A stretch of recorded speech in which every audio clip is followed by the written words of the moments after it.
Hello Bray, kembali lagi di channel gua, channel Alfian Adisa. Di sini gua membawakan sebuah pembawaan tentang tempat-tempat angker yang ada di Jawa, yaitu sekarang di Jawa Timur. Ya, Jawa Timur tuh emang terkenal banyak keangkeran di tempat-tempat horornya atau seram. Jadi gak usah lama-lama, langsung aja ke videonya. Tapi bentar. Sebelum ke videonya, jangan lupa di subscribe, like, comment, and share kepada teman-teman buat channel gua berkembang. Oke, sebentar. Di belakang gua agak ada yang berbeda ya, ada yang warna-warna gitu. Ini merah, ini biru. Keren. Kreasi bung. Kalau mau ini cuma modal lampu aja, lampu. Terus warnanya merah, itunya pakai kertas Nika. Cari aja, bisa gampang. Oke, udah langsung basi-basinya kelamaan, langsung aja ke video. Pertama ada di Banyuwangi, yaitu Alas Purwo. Banyuwangi yang berada di ujung timur Jawa, terdapat alas atau Taman Nasional Purwo yang merupakan sebuah hutan cagar yang berfungsi sebagai daerah hutan lindung untuk hewan dan tumbuhan lainnya. Selain hutan ini sebagai hutan lindung, hutan ini juga menyimpan cerita-cerita mistis atau kemistisan dari hutan ini. Terkenal bahwa Alas Purwo itu merupakan tempat berkumpulnya para jin. Bahkan beberapa paranormal pun mempercayai kalau Alas Purwo ini adalah kerajaan jin.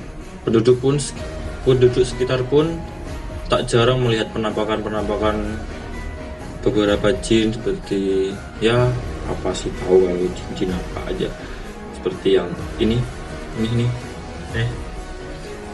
Oke. Kedua, Rumah Hantu Darmo. Rumah hantu ini memang sudah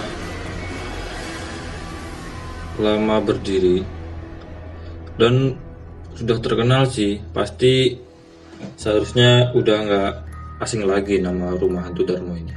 Lokasi Rumah Hantu Darmo ini berada di sekitar kawasan elit, yaitu di Jalan Puncak Permai 2 nomor 26 Sokomonunggal, Surabaya. Rumah Hantu Darmo ini memiliki cerita bahwa kalau dulunya rumah ini merupakan rumah dari hasil pesugihan. Seperti halnya kalau biar menjadi sukses atau gimana, kayak kita biasanya orang-orang mau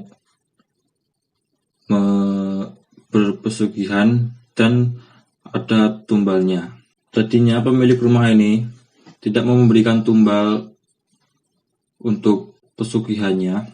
Lalu pemilik rumah ini mencoba kabur lewat jalur laut dan ternyata dihentikan oleh kutukan, yaitu kapalnya tenggelam. Kasihan sekali, naas. Diketahui kedua penjaga rumah itu pun dibunuh dan sampai sekarang kasusnya belum terungkap. Kabarnya kedua penjaga rumah itu dijadikan tumbal oleh jin itu. Next. 3. Oke, sebentar. Di Jawa Timur ini memang kebanyakan tuh di sebuah kayak hutan-hutan gitu ya. Jarang yang ada di itu kayak di rumah gitu, jarang.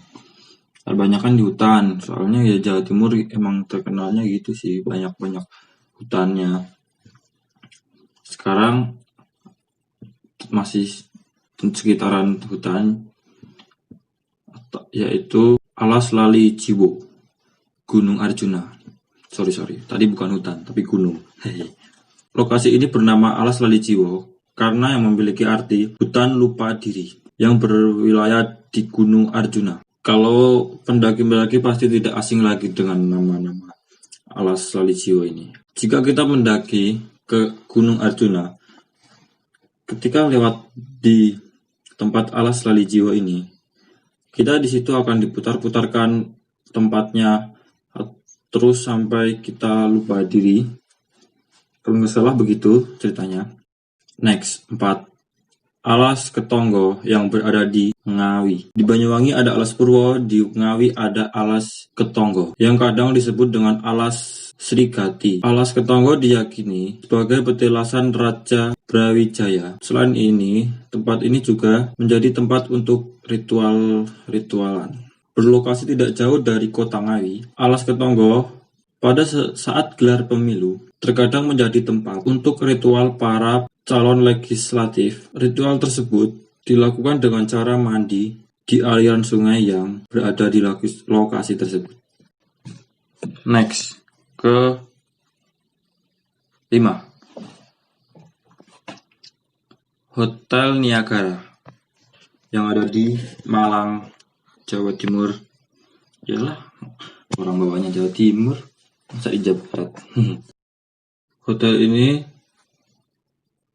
berdiri sejak 100 tahun yang lalu. Kisah angker ini dimulai dari beberapa pengunjung atau orang yang menginap di hotel ini tidak bisa tertidur karena di pintu ada yang mengetuk-ngetuk. Mereka berpikir itu adalah pelayan hotel, tapi setelah dibuka tidak ada. Lari paling.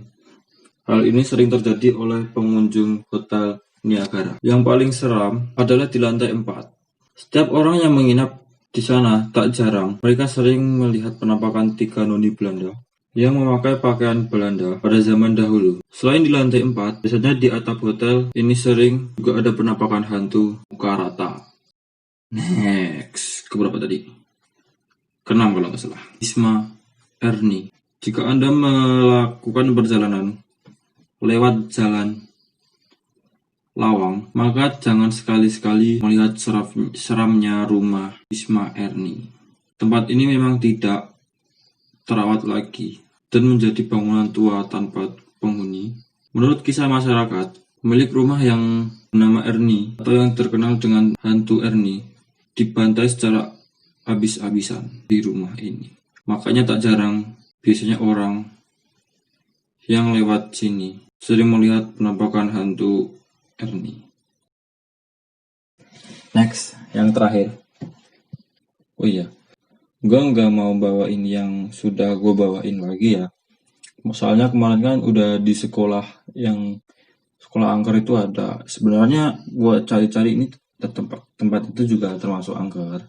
Tapi kan gue udah bawain, jadi ya udah aja. Gue udah bawain yang sekolah angker yang sebelum video ini. Oh ya, jangan lupa tonton videonya yang sebelum ini. Ini videonya. Oke. Next. Yang terakhir. Museum Brawijaya. Tempat ini memang sudah terkenal sekali di kota Malang. Museum ini memang kalau siang hari tidak terasa angker. Saat malam hari, Museum Brawijaya baru terlihat angker. Semua tempat kayaknya gitu. Ya enggak sih ya. Ada satu tempat angker yang memiliki sejarah, yaitu salah satu gerbong maut peninggalan Belanda.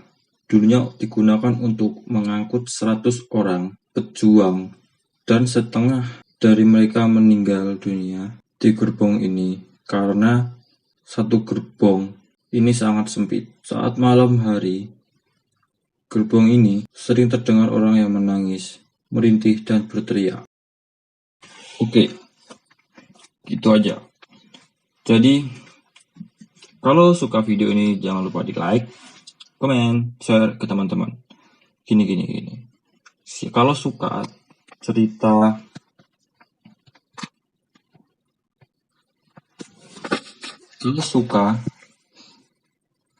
itu, oh ya, sorry.